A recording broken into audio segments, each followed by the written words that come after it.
Assalamualaikum warahmatullahi wabarakatuh. Jumpa lagi di Jagat Lelembut. Tentunya masih bersama saya Bobby yang akan menceritakan sebuah kisah misteri. Apa kabar teman-teman semua? Semoga kalian sehat selalu, panjang umur, bahagia selalu, dan sukses selalu. Oke, pada kesempatan kali ini saya akan menceritakan sebuah kisah mistis yang berjudul Satu Tumbal Dua Nyawa. Kau korbankan adikku. Kisah ini menceritakan sebuah bapak yang mengorbankan anaknya demi keuntungan dirinya sendiri. Kisah ini sungguh tragis dan juga menyedihkan, membuat haru biru, sehingga seorang anak harus menjalani hidupnya seorang diri karena perbuatan ayahnya. Oke, bagaimana keseruan kisah ini? Tidak usah lama-lama, kita langsung saja ke ceritanya.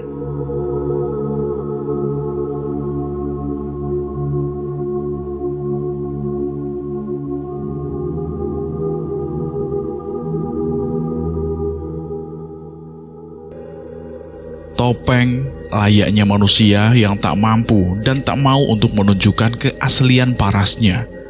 Memilih untuk mengenakan topeng adalah salah satu pilihan terbaik menurutnya. Berlaku baik di depan, namun berbuat keburukan di belakang menjadi sebuah keharusan. Menjadikan semua orang sasaran tanpa memperdulikan apapun dan siapapun. Semua itu demi satu tujuan berupa kebahagiaan atas kehidupan, meskipun sejatinya kebahagiaan tersebut berupa kegelapan. Mungkin itulah filosofi yang tepat untuk menceritakan semua duka yang pernah aku alami 10 tahun silam. Tepatnya pada tahun 2012. Tahun di mana duniaku seakan-akan dijadikan semua panggung sandiwara oleh orang yang selalu aku sebut ayah sejak belia. Tinggal hingga remaja bersama ayah tidak membuatku benar-benar mengenal sosoknya. Sosok yang semula ku anggap baik dan menjadi pelindung terhebat bagi keluarganya. Ternyata bertindak sebaliknya. Puncak Galunggung menjadi saksi kekejaman ayahku yang dengan tega mengorbankan anak terakhirnya yang tidak lain adalah adikku untuk dijadikan tumbal dari keserakahan yang diperbuatnya. Adikku tewas di tangan ayah sendiri dan tepat di hadapanku saat itu. Momen di malam Jumat Kliwon tahun 2012 menjadi malam paling kelam selama aku hidup hingga detik ini. Namaku Panji. Aku ingin menceritakan kisah kelam yang sudah aku tutup rapat begitu lama. Tentang misteri kematian adik sematawayangku akibat tipu daya Galunggung yang dilakukan oleh ayahku.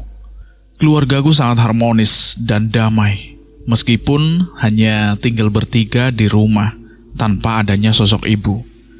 Ibuku meninggal tepat saat adikku yang bernama Sandi genap berusia 5 tahun.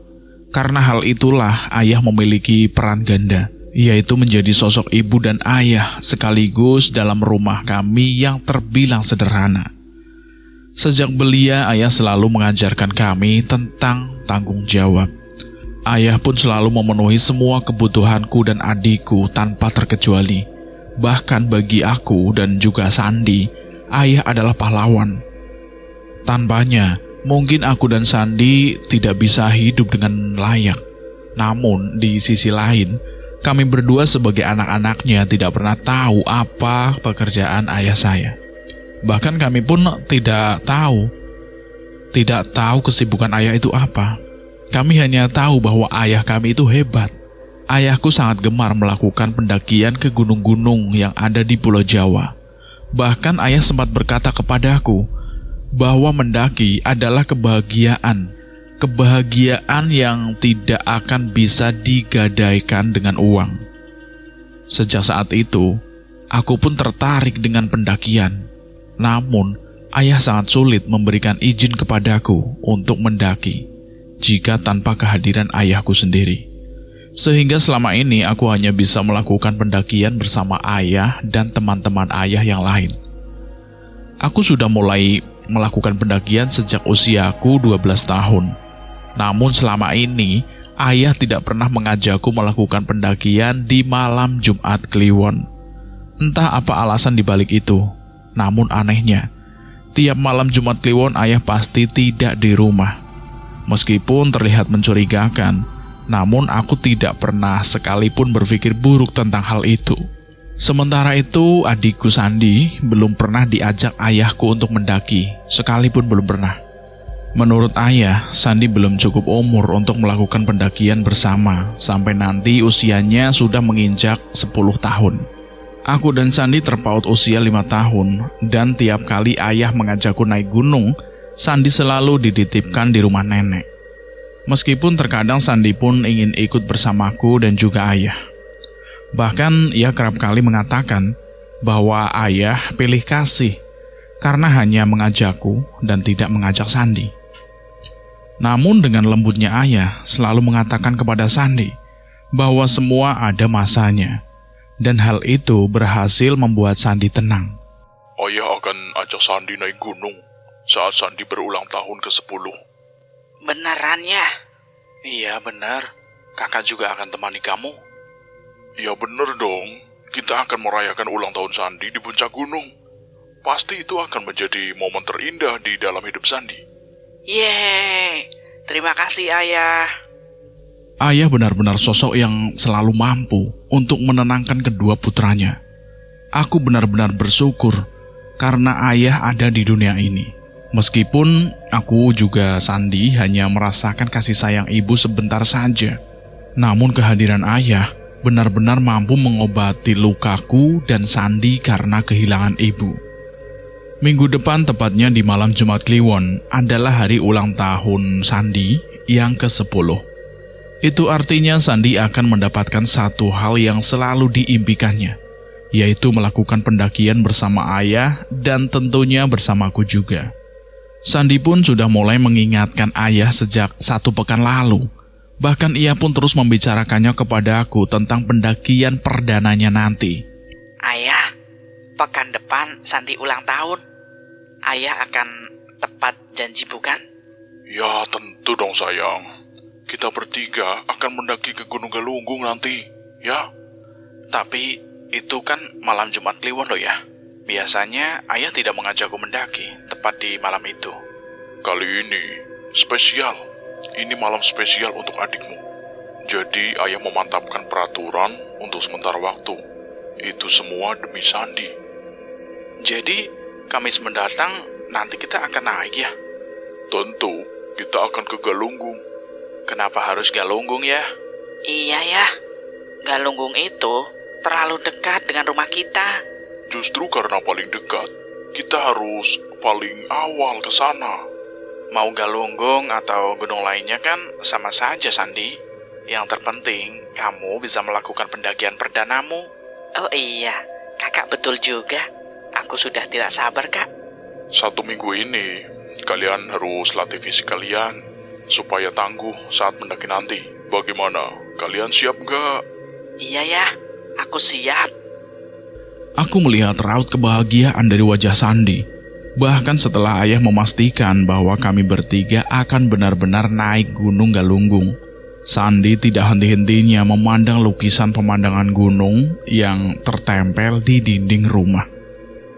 Udah dek, gak usah dilihatin terus, nanti lukisannya luntur loh. Aku sudah tidak sabar kak.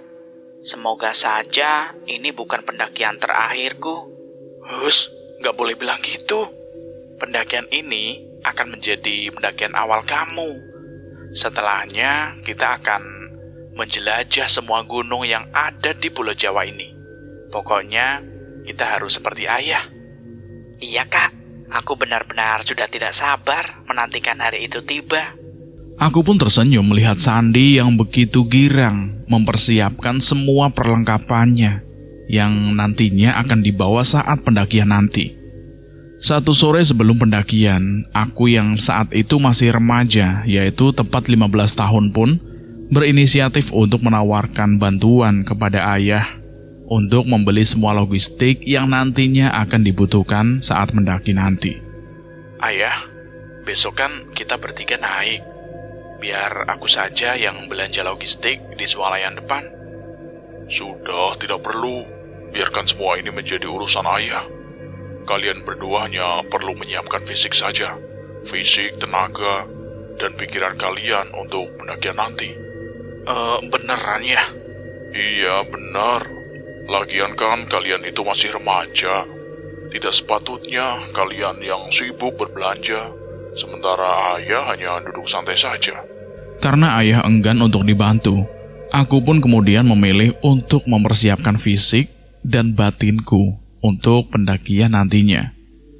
Meskipun sudah sering melakukan pendakian, namun pendakian Galunggung ini akan menjadi pendakian yang sangat berbeda dibandingkan dengan pendakian-pendakian sebelumnya. Sebab kali ini aku akan naik bersama adikku Sandi.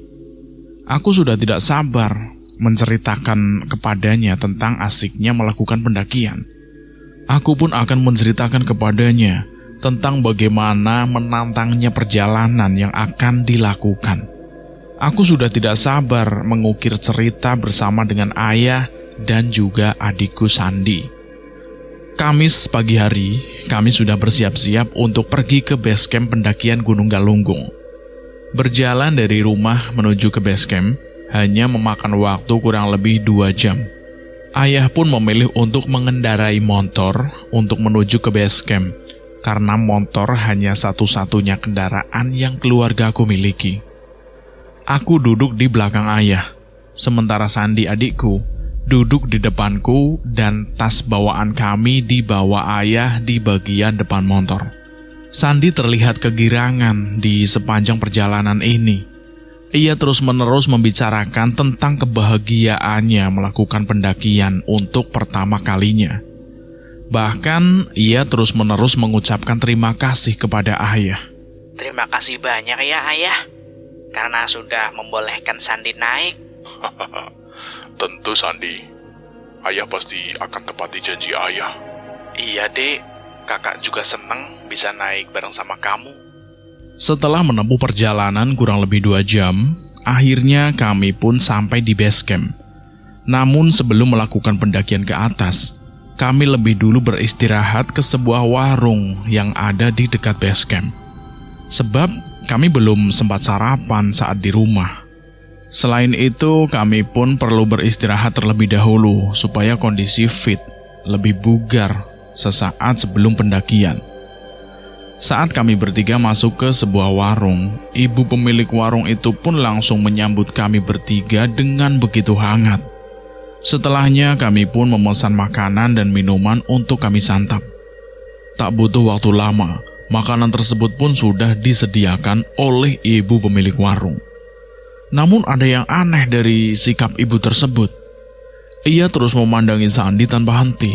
Tatapannya pun begitu dalam, bahkan sampai aku sulit untuk mengartikan maksud dari tatapan sang ibu tersebut. Hingga akhirnya, sang ibu pun membuka obrolan dengan kami. Kalian mau naik ke Galunggung ya? Iya, Bu, benar. Emangnya kenapa ya, Bu? Saat ayah menatap sang ibu pemilik warung itu, anehnya ibu tersebut malah membuang muka hingga nampak raut ketakutan darinya. Ibu kenapa? Sepertinya ibu takut. Padahal sebelumnya ibu menatap adik saya dengan tatapan yang tajam. Tapi mengapa saat ayah menatap ibu, raut wajah ibu berubah muram? Ibu tersebut pun mendekat ke arahku. Ia memilih untuk berbisik kepadaku dengan mengucapkan kalimat yang menurutku sangatlah aneh. Nak, saat pendakian nanti, kalian harus hati-hati. Jaga adikmu baik-baik. Ucap sang ibu itu sangat lirih, tepat di telingaku, hingga tak terdengar oleh ayah dan juga Sandi. Oh, memangnya kenapa ya, Bu? Pokoknya, kalian harus hati-hati.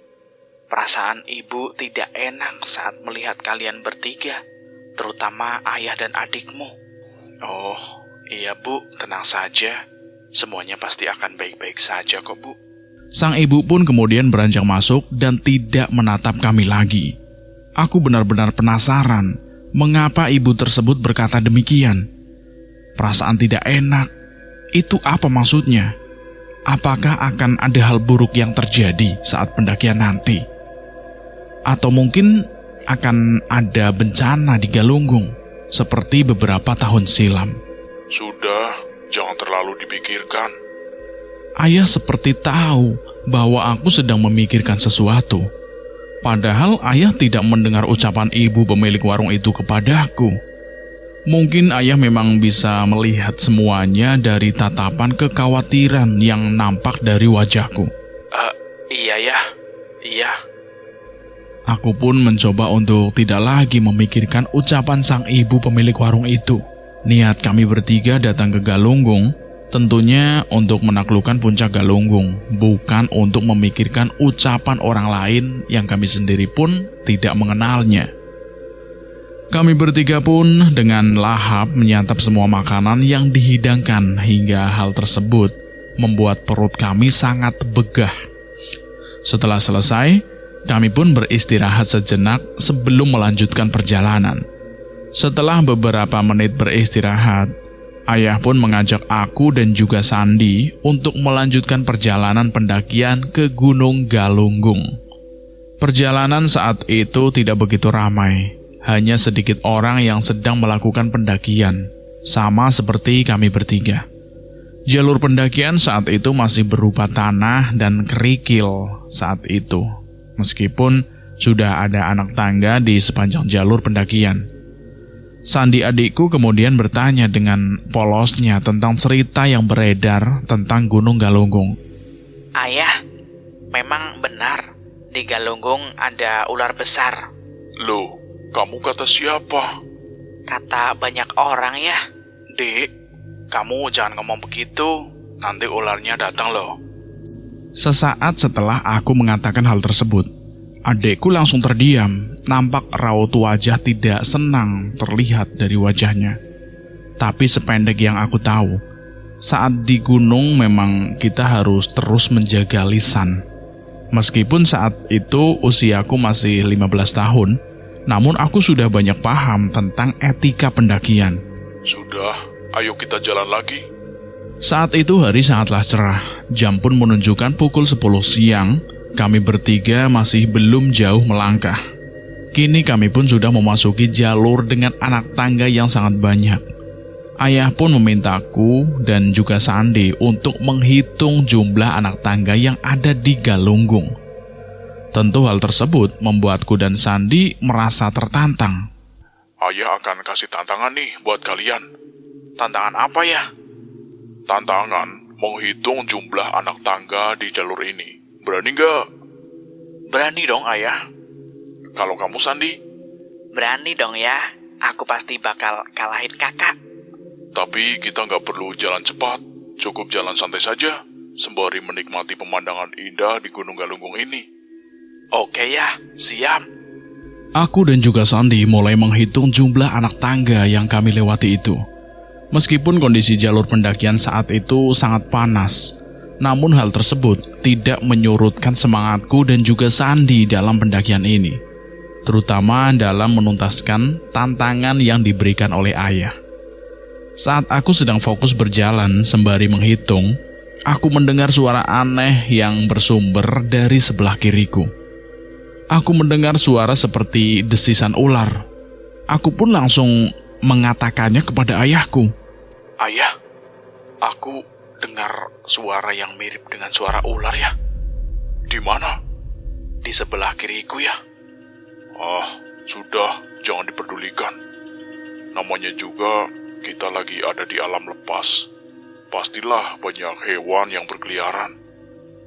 Tapi ya, suaranya jelas banget dan besar pula.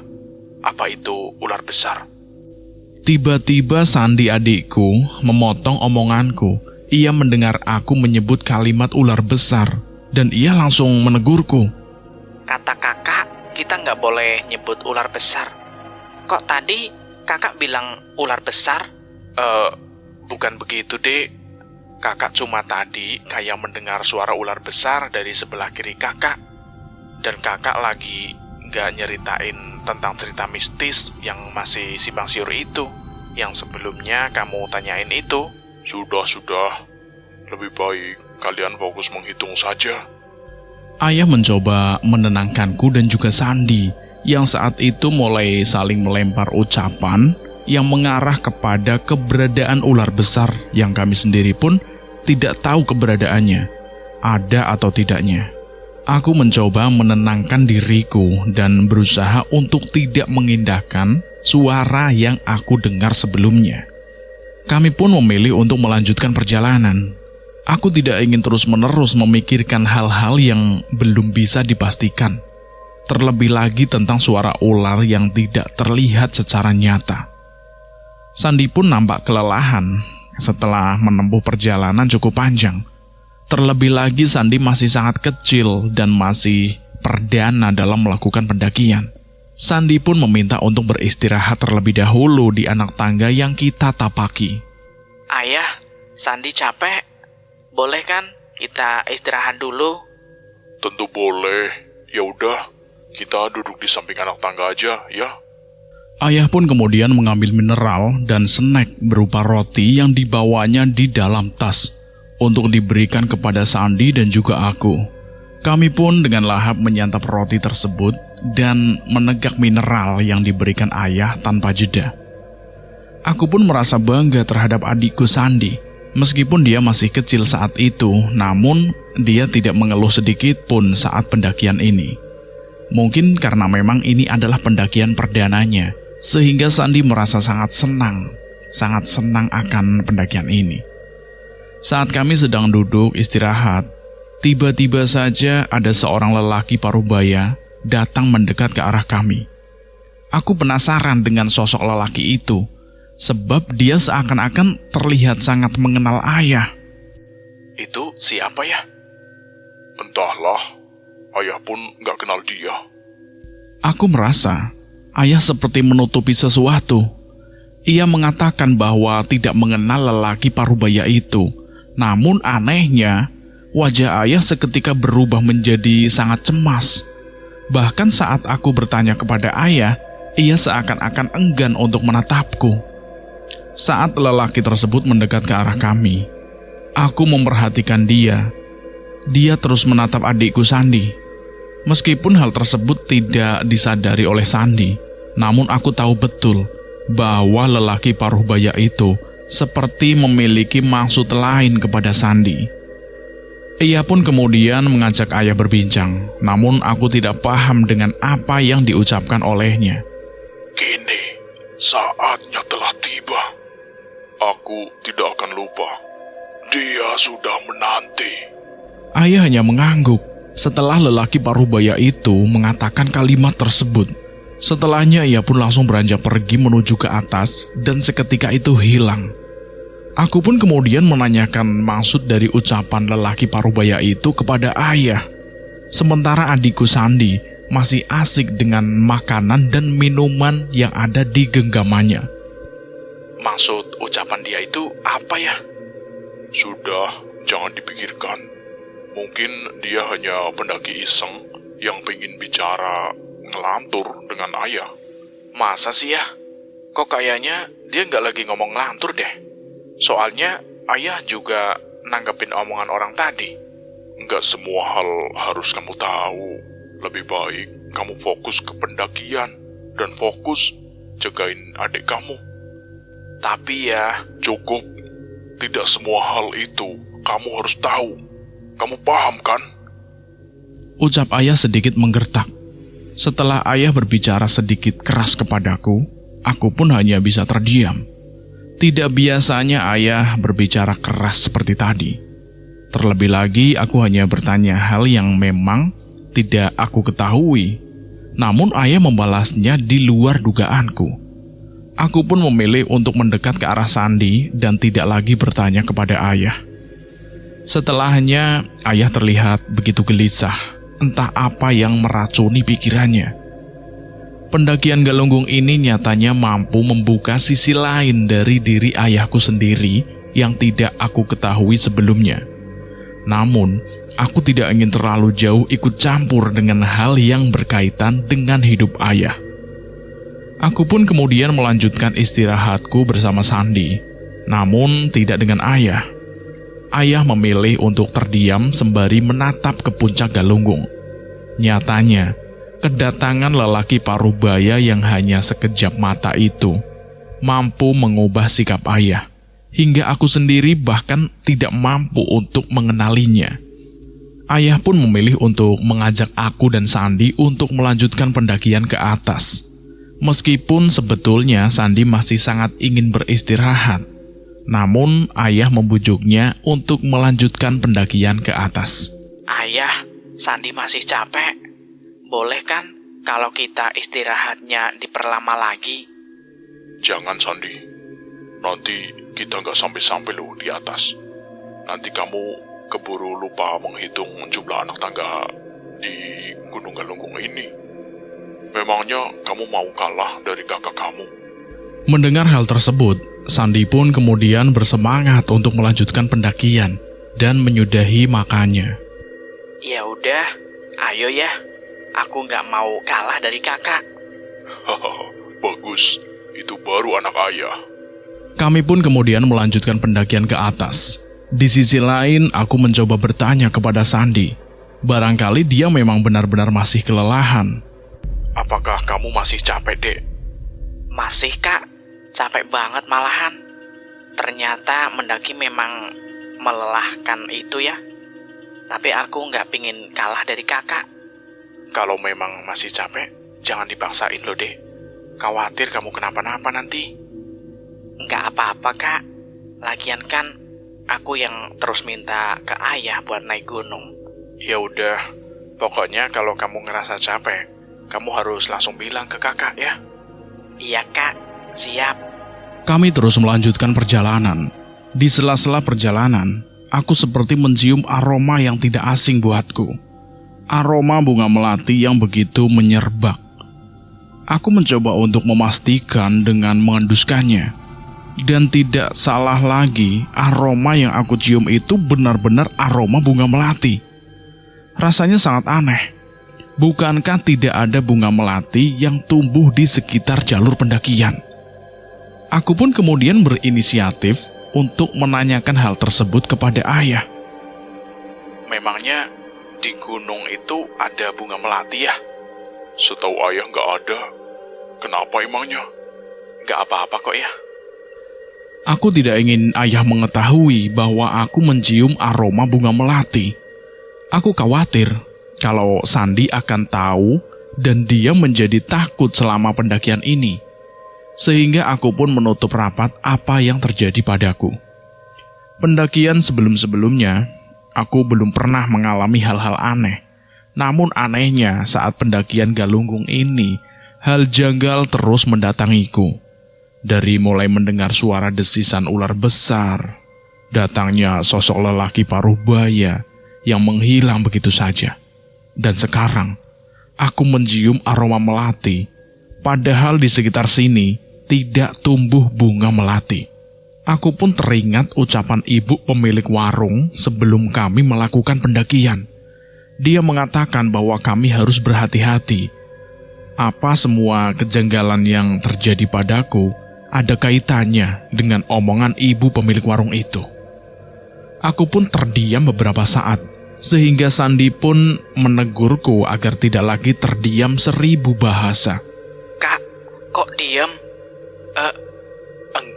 Enggak apa-apa kok, Dek. Sandi pun tidak menanyakan lagi kepadaku tentang alasanku diam 1000 bahasa itu. Tanpa sadar aroma itu terus tercium, meskipun kami sudah berjalan cukup jauh. Karena hal tersebut, aku menjadi tidak fokus dalam pendakian ini, sehingga aku pun lupa berapa jumlah anak tangga yang sudah berhasil aku hitung. Selama pendakian ini, berkonsentrasi adalah hal yang sangat sulit bagiku.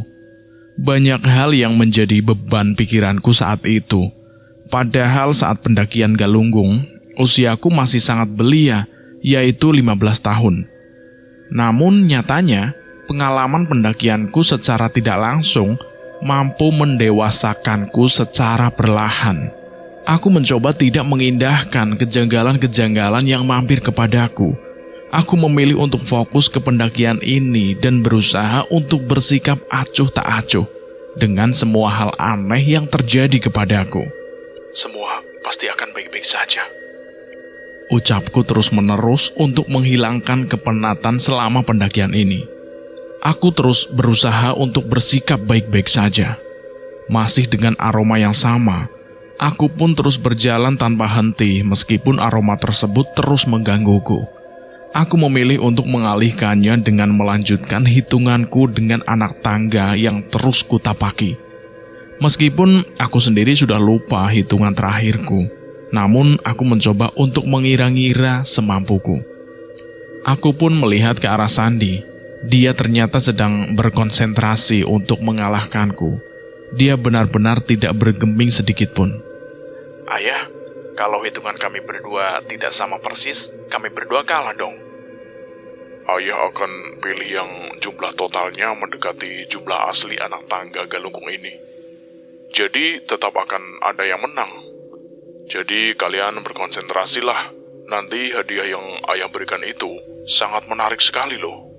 Situasi pendakian pun kembali hangat. Meskipun aroma melati tidak kunjung hilang, namun aku sudah berhasil untuk mengontrolnya dengan baik. Terlebih lagi saat ini, konsentrasiku lebih aku pusatkan ke perhitungan anak tangga Galunggung. Sehingga hal tersebut tentu sangat menguntungkan bagiku. Mendengar bahwa ayah akan memberikan hadiah menarik, aku dan Sandi pun langsung mempercepat langkah kami berdua. Bahkan ayah pun sampai tertinggal cukup jauh. Namun hal tersebut tidak membuat kami lantas berhenti begitu saja. Kalian harus tetap berhati-hati. Jangan berlari-lari, ucap ayah yang masih tertinggal jauh dariku dan Sandi. Aku dan Sandi pun hanya melambaikan tangan ke ayah, tanda kami berdua mengerti apa maksud perkataan dari ayah. Sesekali aku mencoba untuk menengok ke arah ayah untuk memastikan bahwa ayah tetap berjalan di jalur yang benar dan kami tidak terpisah begitu jauh. Namun saat terakhir aku mencoba menengok ke arah ayah, aku melihat bayangan aneh yang berdiri tepat di belakang tubuh ayah. Bayangan itu sangat mirip dengan sosok ular besar, kepalanya manusia. Entahlah siapa sosok yang membayangi ayah tersebut. Namun, sosoknya berhasil membuatku takut hingga bulu kuduku merinding seketika. Namun ayah seperti tidak menyadari sosok itu. Begitupun dengan Sandi. Hanya aku yang bisa melihat sosok mengerikan di belakang ayah. Dengan spontan aku pun kemudian meneriaki ayah, supaya ayah bisa segera menjauh dari sosok menyeramkan itu. Ayah, cepat jalan, di belakang ayah. Aku berteriak. Ayah mendengar teriakanku, namun dia malah berbalik badan untuk memastikan apa yang ada di belakangnya karena ucapanku itu. Namun anehnya, tak ada rasa takut sedikit pun yang terlihat dari diri ayah. Bahkan raut kebingungan pun tidak ada. Aku kemudian bergegas untuk turun kembali menghampiri ayah dan memaksanya untuk berjalan lebih cepat. Anehnya, saat aku hampir sampai di tempat ayah berdiri, bayangan itu benar-benar tidak nampak. Loh, kenapa turun lagi? Kenapa kamu teriak tadi? Tadi aku lihat bayangan menyeramkan di belakang ayah. Gak ada apa-apa kok. Gak ada siapa-siapa, hanya kita saja di sini. Ya udah, yang terpenting sekarang ayah jalan lebih cepat. Aku dan Sandi tidak ingin ayah tertinggal jauh dari kami. Ayah pun menuruti ucapanku. Kami pun kembali berjalan ke atas. Sebelum itu, aku mencoba memastikan bayangan sosok mengerikan itu. Namun anehnya, sosok itu benar-benar tidak ada. Aku sampai tidak percaya dengan apa yang aku lihat. Apakah aku hanya salah lihat ya? Ayah tiba-tiba tanya padaku. Kamu lihat apa? Enggak ya. Enggak lihat apa-apa. Aku mencoba untuk menutupinya dari ayah. Aku tidak ingin ayah ataupun Sandi tahu apa yang baru saja aku lihat. Sosok mengerikan yang berdiri tepat di belakang ayah, namun menghilang dengan tiba-tiba. Sesaat setelah aku sampai di tempat ayah berdiri. Apa yang aku alami ini benar-benar tidak masuk akal. Kami berdua berjalan hingga sampai di tempat Sandi. Sandi pun merasa kebingungan karena secara tiba-tiba aku berlari menghampiri ayah yang saat itu masih tertinggal begitu jauh. Bahkan karena hal itu, aku meninggalkan adik kecilku seorang diri di jalur pendakian. Untung saja Sandi cukup mandiri untuk persoalan serupa. Setelah menempuh perjalanan cukup panjang, akhirnya anak tangga Gunung Galunggung itu pun mencapai ujungnya.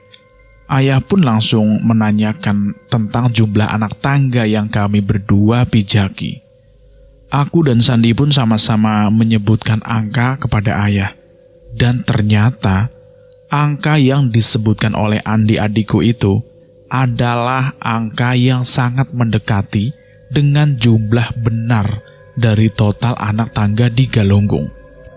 Jumlah yang hampir mirip dengan jumlah anak tangga yang benar adalah Sandi.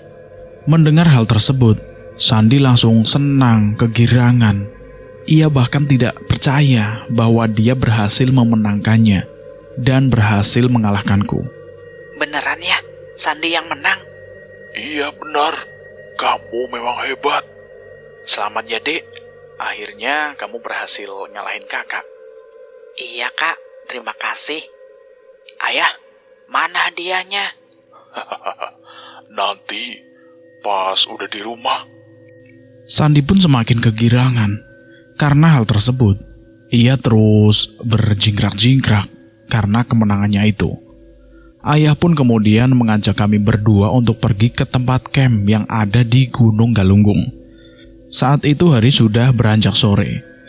Ayah mengatakan bahwa kami akan bermalam di tanah lapang dengan kawah Gunung Galunggung. Kami pun kemudian berjalan menuruni anak tangga. Jalan yang kami lalui pun sangat licin. Jalur ditempuh dengan batu dan juga kerikil, sehingga kami harus benar-benar hati-hati dalam perjalanan menuju kawah Galunggung. Ayah, kita beneran akan bermalam di dekat kawah? Benar, kalian pasti tidak akan bisa melupakan tempat yang sebentar lagi akan ayah tunjukkan kepada kalian. Mendengar hal itu, aku pun semakin tidak sabar untuk menikmati keindahan kawah yang dimaksud oleh ayah tersebut. Dan juga kami akan segera bermalam di sana. Tentu hal ini akan menjadi pengalaman berharga untukku dan juga Sandi. Setelah menempuh perjalanan yang melelahkan, kami pun akhirnya sampai di sebuah kawah yang terbentang luas di jalur pendakian Galunggung. Aku dan Sandi pun sontak langsung menunjukkan sifat kekanak-kanakannya. Kami berdua dengan berlari-lari di dekat kawah tersebut. Sementara ayah memilih untuk membangun tenda yang akan kami tempati. Dalam membangun tenda, ayah sama sekali tidak meminta bantuanku. Seolah-olah sedang memberikan kebebasan kepadaku untuk terus bermain dengan Sandi. Ayah beneran gak mau dibantu? Benar, kalian lanjut aja mainnya. Aku dan Sandi pun langsung melanjutkan main, kami berdua. Di sisi lain, aku terus memperhatikan ayah, khawatir ia mengalami kesulitan saat membangun tenda itu. Nyatanya, ayah benar-benar hebat. Ia berhasil membangun tenda seorang diri dengan waktu yang sangat relatif cepat. Bukankah itu sebuah keajaiban? Dan setelah selesai, ayah pun kemudian memanggilku dan juga Sandi agar segera mendekat ke arahnya untuk membantu ayah memasukkan barang-barang pribadi yang kami bawa ke dalam tenda itu. Hoi, kesini. Ayo bantu ayah masukin barang kalian ke dalam tenda. Iya ya, siap. Kami pun langsung bergegas untuk membantu ayah. Setelah usai, kami bertiga pun duduk santai beriringan di depan pintu tenda. Kami membicarakan hal-hal random yang keluar dari mulut kami. Hal tersebut tentu memberikan dampak baik bagi keluarga kami yang hidup tanpa seorang ibu. Setelah lama berbincang, ayah pun berinisiatif untuk mengajakku dan juga Sandi untuk memancing, menghilangkan rasa lelah selama pendakian yang sudah kami lakukan. Tentu dengan perasaan senang, aku dan Sandi pun menerima ajakan ayah untuk memancing ikan di dekat kawah Gunung Galunggung. Kami bertiga pun mulai memancing di kawah Galunggung. Saat itu jam sudah menunjukkan pukul 5 sore. Bagiku dan juga Sandi, memancing adalah kegiatan yang sangat mengasihkan. Kami bertiga pun sangat menikmati setiap detik kebersamaan kami bertiga. Ayah, apakah boleh kalau kita mandi di sumber mata air ini? Lebih baik jangan. Emangnya kenapa ya? Ayah nggak bisa jelasin alasannya. Aku pun hanya bisa menuruti semua ucapan ayah.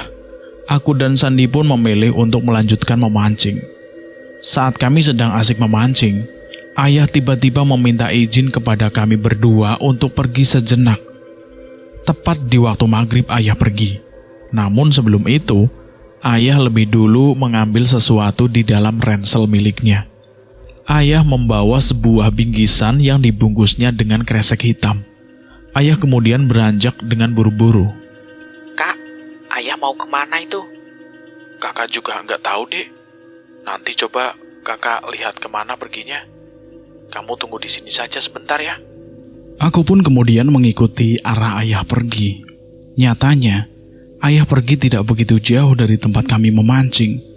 Tak jauh dari kawah yang sangat dekat dengan pohon besar yang tumbuh di Galunggung. Ayah mau ngapain ya? Apa mungkin mau buang hajat? Atau cari kayu bakar ya untuk dijadikan api unggun nanti? Ya udahlah. Aku berpikir positif saja. Saat aku akan kembali ke Sandi, aku mendengar ayah berbincang dengan seseorang. Aku pun kembali menoleh ke arah ayah dan mulai memperhatikan apa yang diperbuat oleh ayah. Betapa kagetnya aku saat melihat ayah sedang berbincang dengan sosok ular besar. Ular itu berkepala manusia yang sebelumnya aku lihat berdiri di belakang ayah saat masih berada di anak tangga jalur pendakian itu. Saat melihat hal itu, aku ingin berteriak kepada ayah supaya dia menjauh dari sosok mengerikan itu. Namun anehnya, mulutku seakan-akan terkunci, sehingga sangat sulit untuk mengucapkan kata apapun dari mulutku. Kenapa aku tiba-tiba membisu? Aku berucap dalam hati. Aku masih berusaha untuk berteriak sekencang mungkin, namun hasilnya tetap masih sama. Aku masih diam membisu dan tidak mampu mencegah ayah untuk tidak berhubungan dengan sosok mengerikan itu. Aku harus pergi ke ayah. Aku harus pergi. Aku harus bawa dia pergi dari sosok itu. Aku bertekad dalam hati. Saat aku ingin menggerakkan kakiku, anehnya lagi aku benar-benar tidak bisa menggerakkan ataupun melangkahkan kakiku.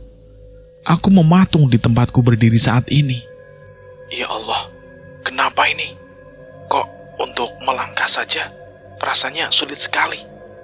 Bahkan untuk berbicara pun aku tidak mampu. Ada apa dengan diriku?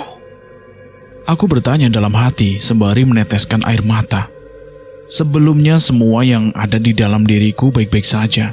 Tapi mengapa setelah aku melihat sosok mengerikan yang saat ini bersama ayah, semuanya itu berubah? Aku mendadak bisu dan sekarang aku lumpuh dalam sekejap. Tangisku saat itu tidak mampu lagi aku bendung. Aku bahkan sampai memukul-mukul kakiku agar bisa kembali berjalan. Namun, hasilnya tetap nihil. Dari kejauhan aku mendengar ayah berbincang dengan sosok misterius itu. Akhirnya kamu datang. Saya akan selalu menepati janji saya kepada Tuhan. Kali ini, tiba saatnya kamu harus menyerahkan salah satu di antara kedua putramu.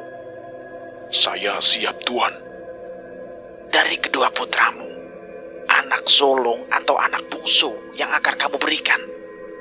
Jika kamu berikan putra sulungmu, kekayaanmu akan jauh lebih melimpah dibandingkan jika kamu memberikan putra bungsumu. Ayah pun nampak terdiam sesaat setelah sosok mengerikan itu mengatakan hal demikian. Aku sangat berharap ayah tidak mengorbankan satu di antara aku dan juga Sandi. Kalaupun memang ayah harus mengorbankan di antara aku dan Sandi, aku berharap ayah cukup mengorbankan aku dan jangan mengorbankan Sandi. Sosok itu pun kembali memberikan sedikit waktu untuk ayah berpikir. Namun ia meminta ayah untuk melakukan ritual yang biasa dilakukan oleh ayah selama ini. Di posisi tersebut aku sangat terkejut dengan ucapan sosok mengerikan itu. Ritual yang dilakukan selama ini. Apakah selama ini ayah itu melakukan pesugihannya dan menyerahkan tumbal? Aku pun kembali fokus kepada ayah. Di situ ayah mulai mempersiapkan semua perlengkapan yang akan digunakan untuk menjalani ritual. Tepat di hadapan sosok mengerikan itu, ayah mulai mengeluarkan bunga 7 rupa, ayam cemani, dan perlengkapan lainnya. Ia kemudian meletakkan semua itu tepat di atas kain hitam yang telah disiapkan. Kemudian memotong sebagian leher ayam tersebut dan menuangkan darah segar ayam itu ke dalam gelas. Ritual pun dimulai. Aku benar-benar syok dan sedih sesaat setelah menyaksikan ayah melakukan ritual itu. Ayah yang selama ini selalu aku puja-puja, nyatanya berbuat hal yang tidak seharusnya. Meskipun saat itu usiaku masih sangat belia, namun aku tahu jika perbuatan yang dilakukan oleh ayah adalah sebuah kekeliruan.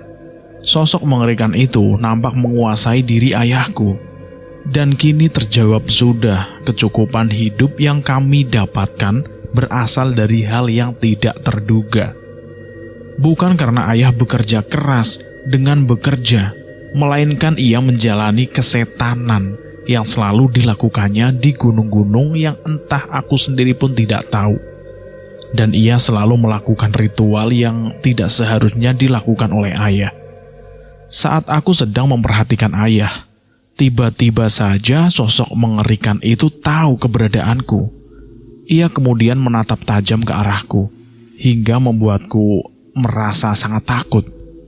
Aku kemudian berusaha dengan keras untuk menggerakkan kakiku dengan mundur. Ajaibnya, aku mampu menggerakkannya.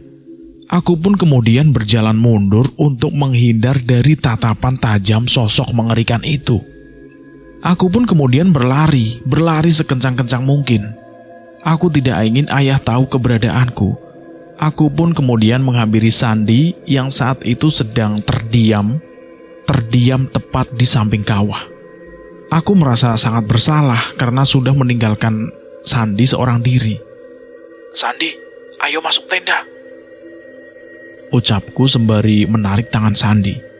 Anehnya, Sandi tidak bergeming sedikit pun, padahal dia adalah anak yang cukup ceriwis. Aku pun merasa ada yang aneh dengan adikku tersebut. "Sandi, kamu kenapa?" Ular, Kak. Ular besar. "Di mana?" Di air. Aku benar-benar kaget sesaat setelah mendengar Sandi mengatakan bahwa ia melihat ular besar di dalam air. Apa dia melihat sesuatu hal yang tidak seharusnya dilihat olehnya? Pikirku sepanjang waktu. "Tapi kamu gak apa-apa kan, Sandi?" Sandi pun hanya menggelengkan kepalanya. Tatapan Sandi benar-benar kosong. Sampai aku sendiri pun merasa bingung dengan apa yang terjadi kepada Sandi. Padahal aku hanya meninggalkannya sebentar saja. Saat aku melihat jam tangan yang aku kenakan, aku kaget bukan kepalang. Jam sudah menunjukkan pukul 9 malam. Itu artinya sudah 3 jam aku meninggalkan Sandi seorang diri. Aku masih bisa bersyukur karena Sandi baik-baik saja. Namun aku juga harus tahu apa yang terjadi pada Sandi hingga membuat dia menjadi sangat pendiam. Apa ular besar galunggung itu menghampiri Sandi ya? Aku bertanya-tanya. Aku pun kemudian berusaha untuk menenangkan Sandi, meskipun aku sendiri pun tidak bisa tenang dengan situasi saat ini. "Sandi, ayo kita tidur aja, daripada kita harus memikirkan hal yang tidak-tidak. Kita sendiri pun kan tidak tahu. Dan ayah pasti akan pulang kok sebentar lagi." Tapi Sandi takut, Kak. "Kamu jangan takut. Kan ada kakak di sini. Aku pun berusaha semampuku untuk membuat Sandi tertidur. Aku benar-benar merasa bersalah kepada Sandi. Di pendakian pertamanya, saat usianya masih sangat belia, dia harus mengalami hal yang tidak seharusnya dialami olehnya. Sesaat setelah Sandi terlelap, aku pun mencoba untuk mengamati situasi di luar tenda, di tempat kami bermalam. Suasana kawah dan tanah lapang tempat kami bermalam terasa sangat mencekam. Aku tidak pernah merasakan suasana semencekam sekarang. Tak ada bintang ataupun bulan di atas langit. Sumber mata air pun nampak begitu tenang, namun menyimpan banyak misteri di dalamnya. Sementara di sisi lain, ayah tidak kunjung kembali. Saat aku sedang berdiri tepat di depan tenda, tiba-tiba ada seseorang yang menepuk pundakku dari arah belakang. Sosoknya begitu meneduhkan, lelaki berjubah dan bersorban putih dengan jenggot memanjang di dagunya. Ia nampak tersenyum kepadaku. Sedang apa kalian di sini, Nak? Bapak siapa? Panggil saya Ki Ageng. Ada apa Ki Ageng kesini? Saya tidak pergi sendirian ke sini, Ki. Saya bersama adik dan ayah saya. Ayah sedang pergi sebentar, dan adik sedang tertidur di dalam tenda. Mengapa kamu terlihat gelisah, Nak? Nggak kenapa-napa kok, Ki. Gak kenapa-napa gimana? Lebih baik kalian berdua pergi dari sini. Lebih baik kalian kembali ke rumah kalian. Di sini sangat berbahaya. Berbahaya? Kenapa memangnya, Ki? Kamu sudah tahu betul hal apa yang akan membuat kalian tidak aman di sini. Lebih baik kalian pergi. Tapi kami tidak bisa pergi tanpa ayah, Ki. Tinggalkan saja ayahmu dan tetaplah hidup. Setelahnya, Ki Ageng pun memberikanku sebuah batu yang sangat berkilau. Entah batu apa yang diberikannya kepadaku dan apa tujuannya. Aku pun hanya bisa menerimanya tanpa tahu manfaat yang ada di dalam batu tersebut. Mengapa Ki Ageng memberikan batu ini kepada saya? Simpan saja, simpan baik-baik. Setelahnya Ki Ageng pun berpamitan pergi kepadaku. Ia kemudian beranjak menuju ke kawah yang ada di depanku. Ia kemudian berjalan pelan, sembari sesekali menengok ke arahku. Dan anehnya, setelah dia menengok ke arahku, dia menghilang. Aku pun mencoba mendekat ke arah perginya Ki Ageng, namun aku tidak melihat jejak apapun yang ditinggalkan olehnya. Ki Ageng benar-benar menghilang tanpa jejak hingga membuatku merasa kaget. Tak lama setelahnya, ayah pun kembali ke tenda. Raut wajah ayah menyiratkan banyak kekhawatiran, bahkan kegelisahan. Ayah dari mana saja? Ayah habis pergi ke pinggir kawah sebentar, Nak. Bohong. Kenapa ayah berbincang dengan dia? Dia siapa? Ular besar. Bukan, Nak. Mana mungkin ayah berbincang dengan ular besar? Ayah bohong. Sudah. Mungkin kamu ngantuk. Lebih baik kamu tidur nyusul Sandi. Besok kita lanjutkan lagi perbincangannya. Gak mau, ayah. Aku harus tahu. Anak kecil gak boleh tahu urusan orang dewasa. Tapi ayah... Ayah pun kemudian menarik tanganku dan membawaku masuk ke dalam tenda. Ia kemudian memintaku untuk tidur bersama Sandi. Bahkan ayah mengancam akan meninggalkanku di Galunggung jika aku tidak menuruti ucapannya. Dengan terpaksa aku pun menuruti ucapan ayah untuk tidur, meskipun saat itu aku masih banyak pertanyaan yang berseliweran di atas kepalaku. Namun aku berusaha untuk tidak menampakkannya, sebab aku tidak ingin ayah naik pitam kepadaku. Terlebih lagi kondisi saat itu sudah sangat larut. Aku pun pura-pura memejamkan mataku. Saat ayah sudah memastikan bahwa aku sudah tidur, barulah ayah kembali keluar dari tenda. Aku melihat bayangan orang lain dari luar. Bayangan itu benar-benar menyerupai sosok yang ditemui oleh ayah. Ular besar berkepala manusia. Hal itu membuatku sangat kaget. Mengapa sosok itu terus datang menemui ayah? Aku pun kemudian memutar posisi berbaringku supaya dekat dengan pintu tenda. Aku ingin mendengar perbincangan antara ayah dan sosok mengerikan itu. Saya sudah mematuhi perintahmu. Esok hari akan aku berikan dia kepadamu. Jangan pernah ingkar. Aku tidak akan ingkar. Lebih baik kamu pergi dari sini. Sebab aku tidak ingin kedua putraku tahu tujuan di balik pendakian gunung hari ini. Setelahnya sosok jelmaan ular itu pun pergi meninggalkan ayah. Seketika saja amarah ayah pun terdengar dan terlihat dari bayangan tenda. Ayah seakan-akan marah dengan keadaan. Ia bahkan sampai memukul-mukul kepalanya. Meskipun aku tidak tahu maksud perbincangan dari ayah dan juga sosok itu, namun aku tahu bahwa ayah sedang dalam kondisi sulit. Melakukan pesugihan dan bersekutu dengan bangsa iblis adalah tindakan yang sangat bodoh. Siapa yang sudah terlibat akan terjerat begitu hebat. Bahkan untuk lepas pun sangatlah sulit. Meskipun saat itu umurku masih sangat belia, namun sedikit banyak aku tahu mana hal yang baik dan hal yang buruk.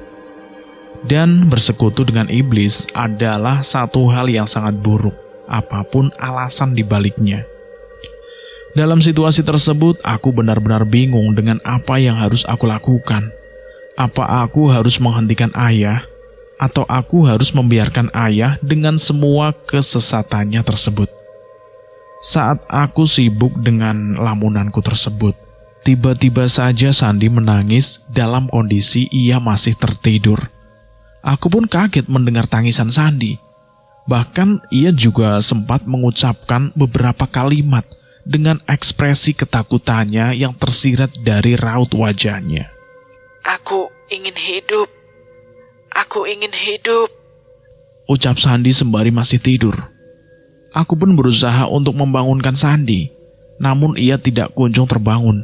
Ia malah terus mengucapkan kalimat yang sama berulang-ulang. Ayah pun mendengar Sandi mengigau. Ia kemudian bergegas masuk ke dalam tenda.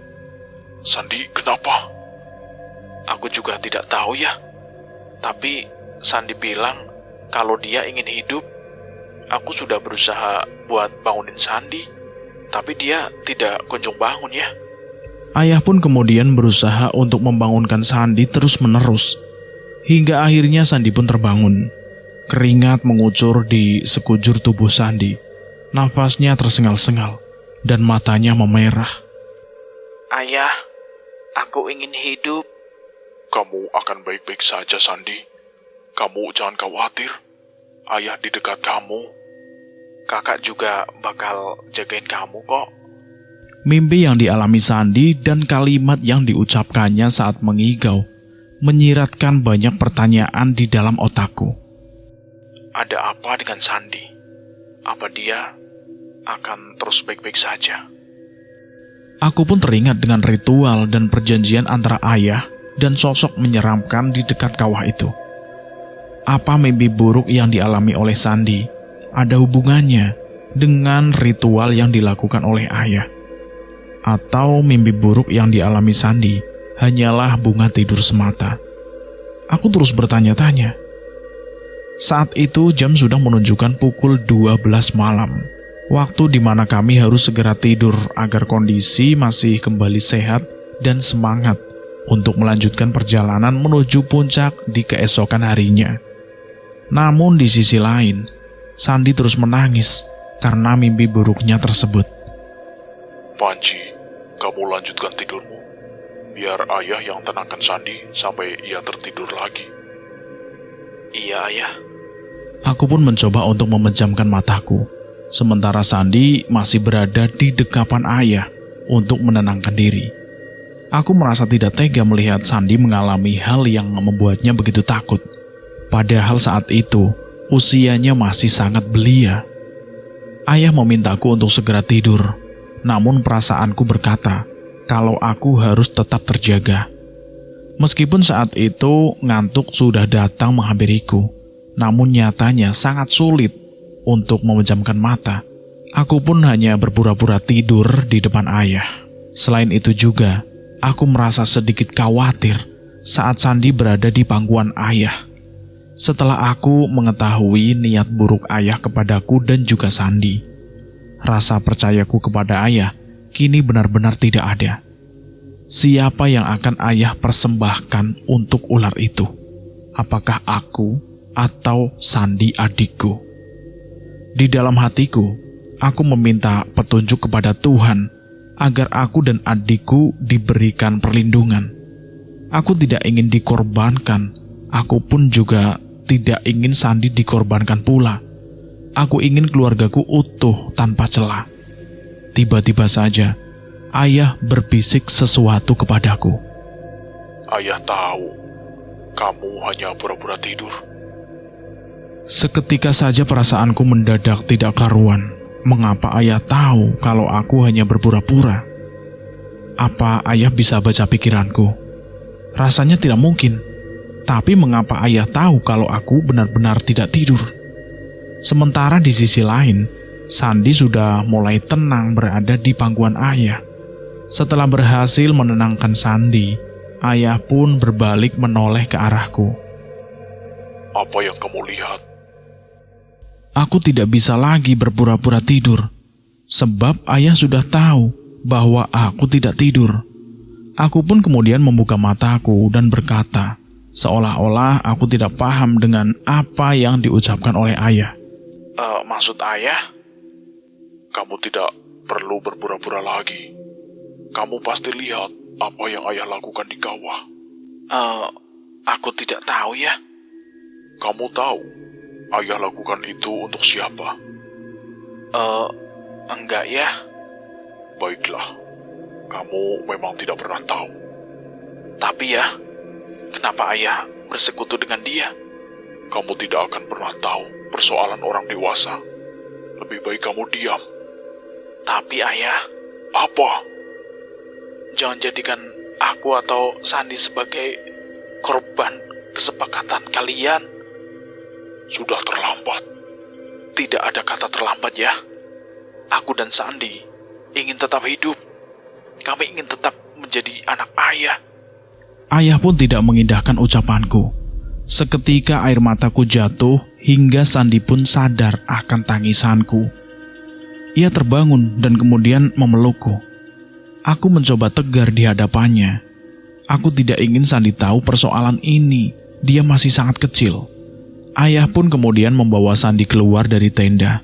Aku mencoba untuk menahannya, sebab aku sudah berpikiran bahwa ayah akan membawa Sandi untuk dikorbankan.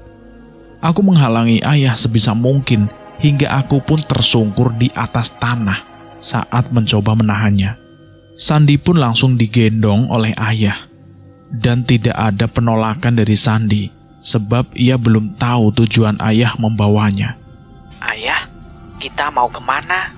Sandi, jangan ikut ayah. Tanpa kalimat apapun, ayah lantas membawa Sandi keluar dari tenda. Ia mengarah ke kawah Galunggung. Aku pun mengikutinya dari belakang. Aku ingin menyelamatkan Sandi, sebab aku sudah memiliki perasaan tidak enak saat ini. Terlebih lagi saat aku melihat sikap ayah yang sebenarnya. Sandi yang saat itu digendong oleh ayah pun menoleh ke arahku dengan tatapan kosongnya. Sementara ayah tidak memperdulikanku. Aku terus mengikuti ayah dan Sandi, sembari membujuk Sandi agar tidak ikut bersama ayah ke kawah. Sandi, jangan ikut ayah. Kita harus pergi dari sini. Ayah, kakak kenapa? Jangan hiraukan kakakmu. Ayah akan ajak kamu pergi ke kawah. Kita akan berenang bersama di sana. Tapi ya, ini kan sudah larut. Sandi, udara malam itu bagus untuk berendam di kawah. Aku mendengar keraguan dalam diri Sandi. Namun ayah terus membawanya pergi. Langkah kaki ayah sangatlah cepat. Ia mengarah ke kawah yang aku lihat sangat menyeramkan. Bahkan aku melihat sosok ular besar sedang ada di kawah tersebut. Kepala ular tersebut besarnya hampir setara dengan badan truk besar. Lidahnya pun menjulur ke depan seolah-olah sedang akan menyantap mangsanya. Ayah, jangan ke kawah, ada ular besar. Ayah tidak menghiraukan ucapanku, seakan-akan sudah dibutakan akan hal-hal banyak. Ia sama sekali tidak bergeming. Ia malah membawa Sandi untuk masuk ke dalam kawah menghampiri sosok ular yang aku lihat tersebut. Ayah menenggelamkan diri bersama Sandi dengan disambut ular besar di hadapannya. Sandi! Sandi! Aku berteriak. Saat itu Sandi seakan-akan tidak mendengar teriakanku. Ia malah melambaikan tangannya ke arahku, seakan-akan sedang mengucapkan salam perpisahan kepadaku. Aku pun mengejar Sandi dan ayah ke dalam kawah, namun mereka sudah masuk ke dalam kawah. Aku ingin terjun langsung ke kawah tersebut, namun aku sangat takut karena adanya sosok ular besar di dalam kawah itu. Aku takut jika aku masuk ke dalam kawah tersebut, maka ular itu akan memangsaku. Aku pun berteriak minta tolong agar pendaki-pendaki lain mau mendengarku dan mau membantuku menyelamatkan Sandi dan juga ayah yang sudah masuk ke dalam kawah itu. Tolong! Tolong! Aku berulang kali teriak meminta tolong, namun tidak ada satu orang pun yang mendengar teriakanku tersebut. Galunggung seakan mati di detik itu juga. Apa yang harus aku lakukan? Tolong! Tolong! Aku berteriak terus-menerus meminta tolong. Tak lama kemudian, aku melihat ada sosok yang keluar dari kawah tersebut. Aku berharap itu ayah dan juga Sandi. Namun harapanku pupus. Aku malah terkaget-kaget saat melihat sosok yang keluar dari kawah itu adalah sosok ular besar. Bahkan sosok itu menatap ke arahku. Karena takut, aku pun berlari sangat kencang sehingga aku melupakan Sandi dan ayah yang masih ada di dalam kawah itu. Aku berlari meninggalkan kawah dan juga tenda beserta barang-barang yang kubawa. Yang aku pikirkan saat itu hanyalah diriku dan keselamatanku sendiri. Aku benar-benar ketakutan. Setelah jauh berlari, aku pun berpapasan dengan pendaki lain. Mereka pun nampak kaget saat melihatku berlari terbirit-birit. Kamu kenapa, Dek? Ada ular besar, Mas. Kamu sendirian? Ayah dan adikku di dalam kawah, Mas. Tolong selamatkan mereka. Aku takut. Ayah dan adikmu tenggelam? Bukan, Mas. Lalu kenapa? Tolong selamatkan mereka lebih dulu, Mas. Nanti aku ceritakan semuanya. Mereka pun kemudian bersedia menolongku yang saat itu sedang benar-benar kesulitan. Pendaki itu berjumlah 4 orang dan mereka nampak berpengalaman. Mereka dengan tangan terbuka mau menolongku untuk menyelamatkan ayah dan Sandi dari kawah dan jeratan ular besar itu. Kami pun bergegas untuk pergi ke kawah semula. Saat itu jam sudah menunjukkan pukul 3 pagi. Aku bersama keempat pendaki Galunggung itu mulai berjalan ke arah kawah.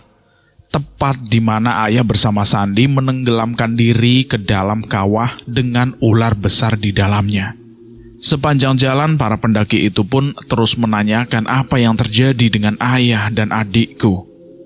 Dan mengapa mereka harus masuk ke dalam kawah.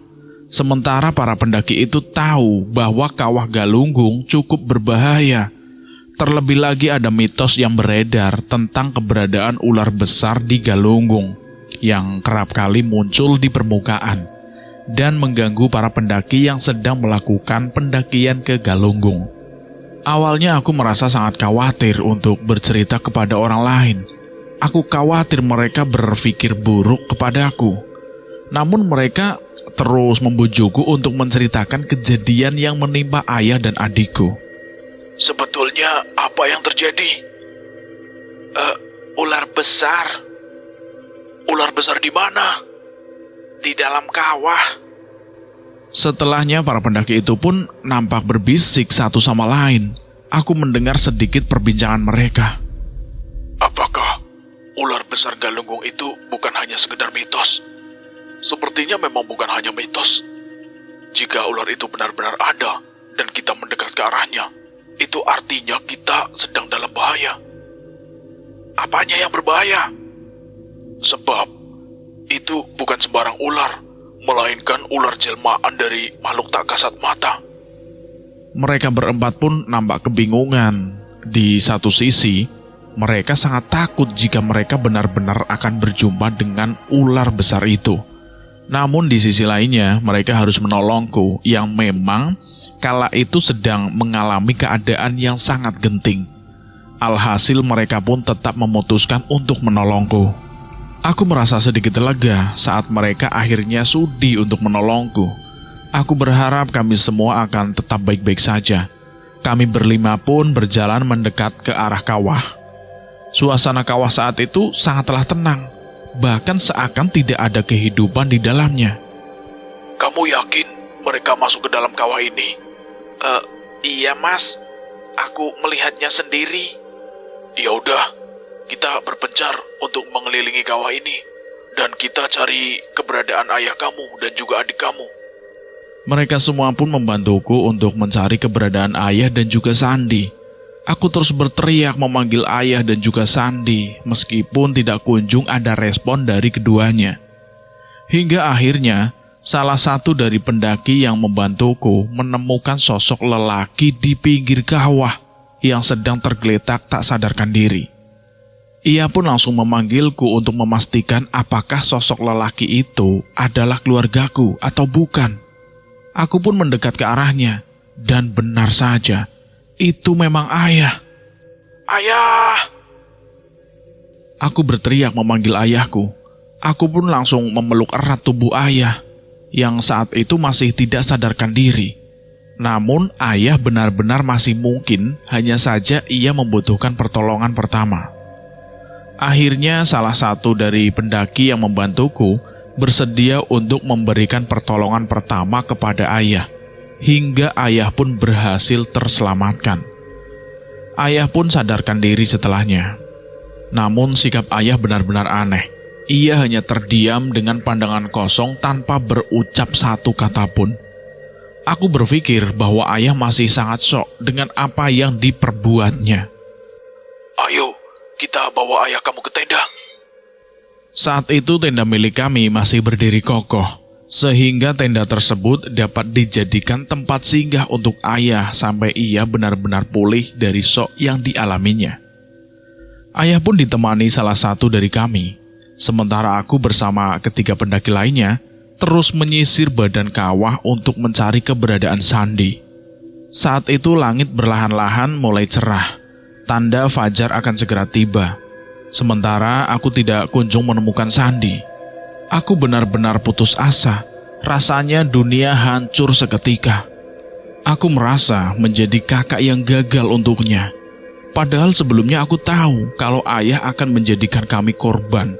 Namun aku tidak sempat menyelamatkan Sandi dengan membawanya pergi dari Galunggung. Aku benar-benar menyesal. Sepertinya kita harus minta bantuan ke base camp.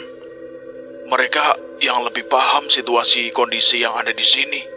Kita sudah mencari adik kamu selama beberapa jam, namun tidak kunjung ketemu. Apa tidak bisa kita cari sekali lagi? Kita butuh bantuan dari pihak yang lainnya juga. Lebih baik kita turun dan mencari bantuan dari yang ada di bawah. Aku pun kemudian merenungi ucapan-ucapan para pendaki yang membantuku tersebut. Ada benarnya juga opini dari mereka, dan aku memang harus meminta bantuan dari pihak lainnya agar Sandi lekas ditemukan. Tiba-tiba saja terdengar teriakan ayahku dari tenda.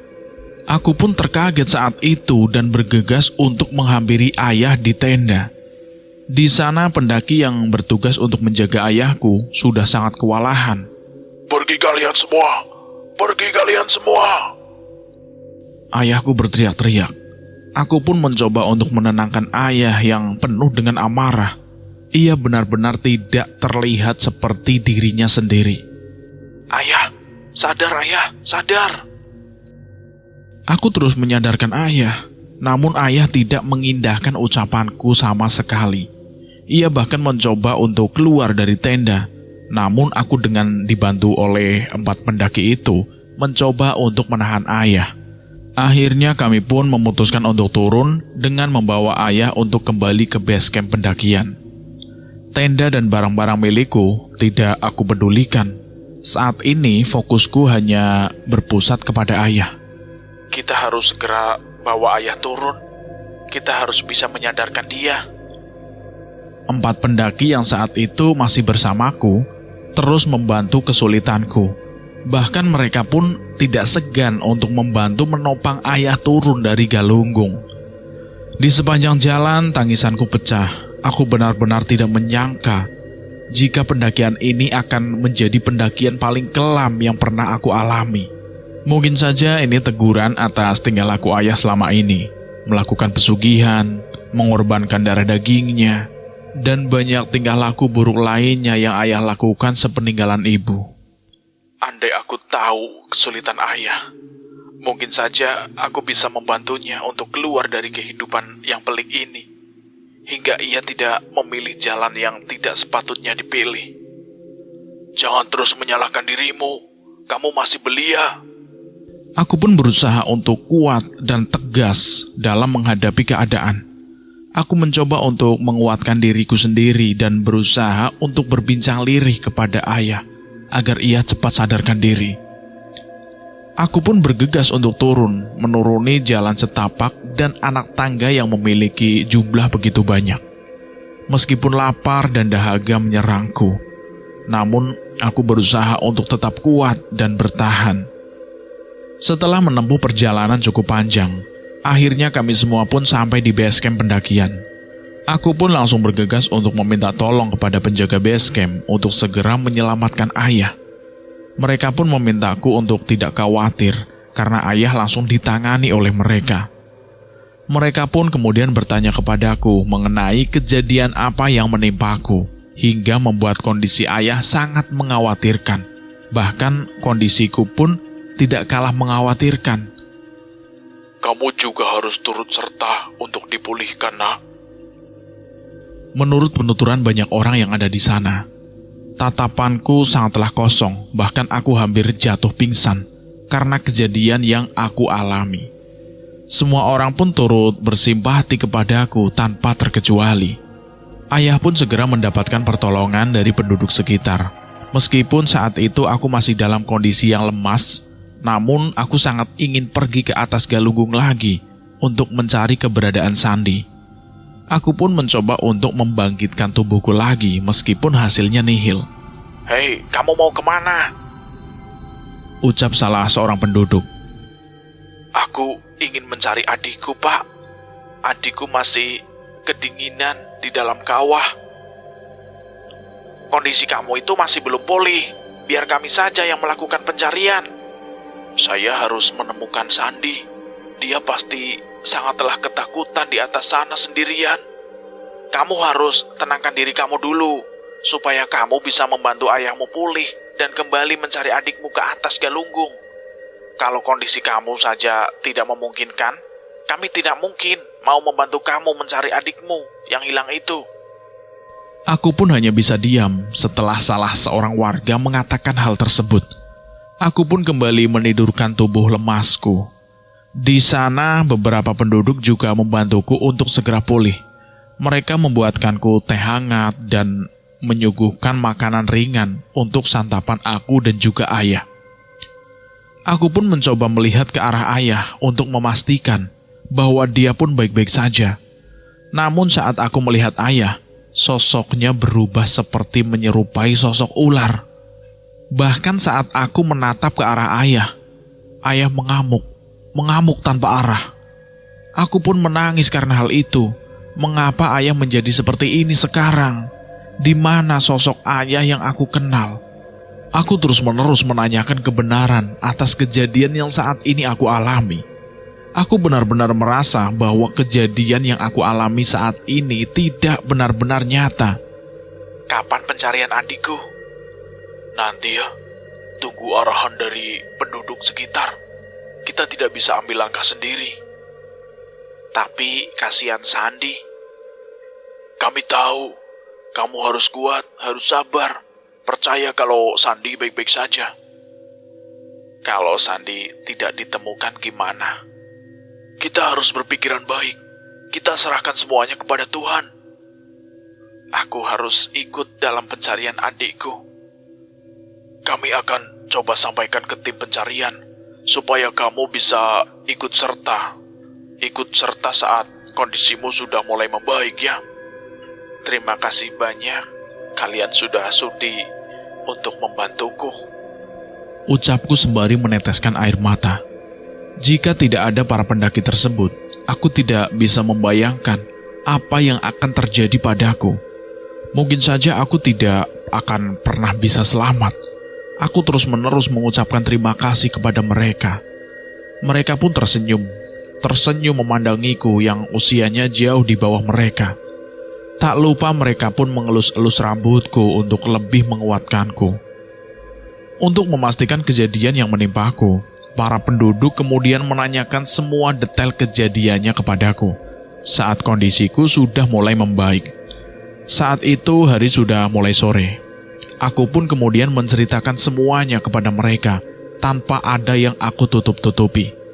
Aku menceritakan semua hal yang aku alami selama pendakian ini. Sampai akhirnya, ayah dan adikku Sandi memasukkan diri ke dalam kawah yang begitu dalam dengan jeratan ular besar di dalamnya. Hampir semua orang yang mendengar ceritaku menjadi syok karena hal tersebut. Mereka semua tidak habis pikir dengan perilaku ayahku yang sudah dengan tega mengorbankan anaknya untuk dijadikan sebuah tumbal pesugihan di duniawinya.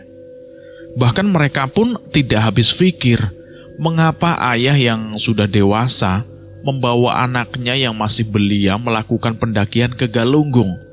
Terlebih lagi ada tujuan yang tak terpuji di baliknya. Kini semua orang merasa iba terhadapku dan juga adikku Sandi. Mereka semua menyayangkan perbuatan ayah yang tidak sepatutnya membahayakan anak kandungnya sendiri.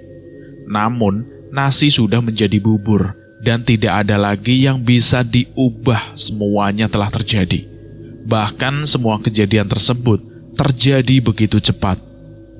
Setelah beristirahat, kondisiku pun jauh lebih baik dari sebelumnya.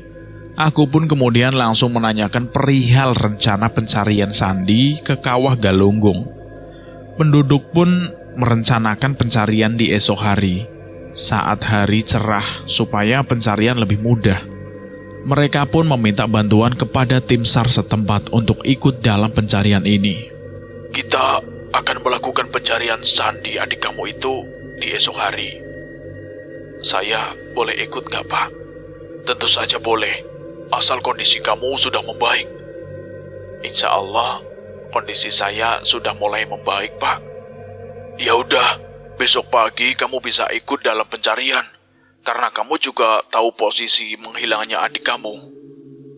Aku pun merasa lega karena diperbolehkan untuk membersamai pencarian adikku tersebut. Namun di sisi lain, aku juga masih sangat sedih karena melihat ayah yang tidak kunjung pulih. Ia harus kehilangan akalnya. Aku sendiri bingung apa yang harus aku lakukan untuknya. Apakah aku harus membawanya ke rumah sakit atau tokoh agama? Atau aku harus berbuat apa? Aku tidak bisa memutuskan hal berat seorang diri, sebab usiaku itu masih sangat remaja. Bagaimana dengan ayah, Pak? Kami sudah bantu panggilkan Ustadz, namun kondisi ayah kamu itu tidak kunjung membaik. Lalu, apa yang harus aku perbuat, Pak? Kami sendiri tidak bisa memutuskan mana yang terbaik, sebab kasus seperti ini sangat jarang terjadi di Galunggung. Aku pun terdiam setelahnya. Aku benar-benar tidak bisa berpikir apapun. Pikiranku mendadak kacau seketika akibat banyaknya hal pelik yang menerpa di hidupku saat ini. Rasanya aku ingin menyerah detik ini juga. Namun jika aku menyerah, tandanya aku kalah dengan masalah berat ini. Aku harus bangkit. Esok hari pun tiba. Aku bersama tim dari penduduk sekitar pun mulai bersiap-siap untuk melakukan pencarian Sandi di Kawah Galunggung. Tak lupa tim SAR pun turut serta membersamai pencarian ini. Banyak sekali orang baik di sekitarku. Kami pun menempuh perjalanan cukup panjang dan melewati jalan yang serupa seperti saat aku melakukan pendakian, melewati anak tangga dan jalan curam lainnya. Meskipun rasanya sangat berat menapaki jalan serupa lagi, namun aku berusaha untuk kuat agar aku bisa menemukan adikku di atas sana. Setelah melakukan perjalanan panjang, kami pun akhirnya sampai di Kawah Galunggung. Aku dan tim pencari pun bergegas untuk melakukan pencarian ke sekitar bibir kawah. Ada juga beberapa penyelam yang melakukan aksinya dengan menyelam ke kawah tersebut. Semua orang bahu-membahu untuk mencari keberadaan Sandi. Namun pencarian ini nyatanya tidaklah mudah. Hari pertama pencarian Sandi nihil. Aku benar-benar putus asa. Sebab semakin lama Sandi tidak ditemukan, maka semakin sakit juga dia berada di dalam Kawah Galunggung tersebut. Jika bisa bertukar tubuh, maka aku akan korbankan jiwa dan ragaku untuk Sandi, adik lelakiku. Kita akan lakukan pencarian selama 3 hari ke depan. Dan alangkah lebih baiknya, kita bangun tenda darurat di sekitar kawah, agar kita tidak perlu naik turun Galunggung setiap waktu untuk mencari keberadaan Sandi. Ucap petugas pencarian yang tidak lagi adalah penduduk sekitar Galunggung. Tidak ada kata menyerah untuk menemukan Sandi. Hingga akhirnya kami semua pun berada di penghujung pencarian. 3 hari setelah berlalu, namun hasilnya nihil. Sosok Sandi benar-benar tidak bisa kami temukan, meskipun pencarian sudah dilakukan secara maksimal dan sesuai dengan prosedur pencarian. Kamu harus ikhlas, Sandi sudah tiada. Seketika aku pun histeris saat penduduk mencoba untuk menguatkanku. Rasanya memang tidak mungkin jika Sandi masih hidup, mengingat kondisi menghilangnya Sandi adalah di kawah Gunung Galunggung yang terkenal dengan keangkerannya tersebut. Kami semua pun akhirnya memutuskan untuk kembali ke base camp. Sejak saat itu, duniaku tidak baik-baik saja. Adik menghilang dan dinyatakan meninggal. Sementara ayah hilang akal dan bahkan sulit untuk mengenaliku. Akhirnya kisah hidupku pun kini merana. Ayah berada di rumah sakit jiwa, sementara adik berada di dalam kehidupan semuanya di Kawah Galunggung. Pengalaman kelam yang tak akan mungkin bisa aku lupakan membekas begitu saja. Kini 10 tahun sudah berlalu, namun perasaanku masih tinggal di puncak Galunggung kala itu. Harapanku, kepulihan batinku, lekas menghampiri perjalanan hidupku yang kelam. Cerita ini tamat, selesai sampai di sini. Dan bagaimana menurut teman-teman pendengar setia? Bagaimana tentang kisah ini? Silahkan tulis di kolom komentar. Terima kasih buat teman-teman yang sudah mendengarkan cerita ini. Semoga kalian dalam keadaan sehat selalu, panjang umur, bahagia selalu, banyak rezekinya, dan selalu dimudahkan segala urusannya. Terima kasih juga buat teman-teman yang sudah komen dari Madura, Surabaya, pokoknya Jawa Timur, Jawa Tengah, Jogja, Semarang, Solo, dan juga ada yang di luar dari Hong Kong, Jepang, Singapura, Malaysia. Terima kasih banyak sudah mendukung kami dengan komen. Semoga kalian semua tetap dalam keadaan sehat selalu dan banyak rezekinya, sukses selalu juga. Dan terima kasih juga buat penulis yang sudah mengizinkan kami untuk menceritakan kisah ini. Dan saya mohon maaf jika ada kesalahan kata. Saya pamit undur diri. Akhir kata, wassalamualaikum warahmatullahi wabarakatuh.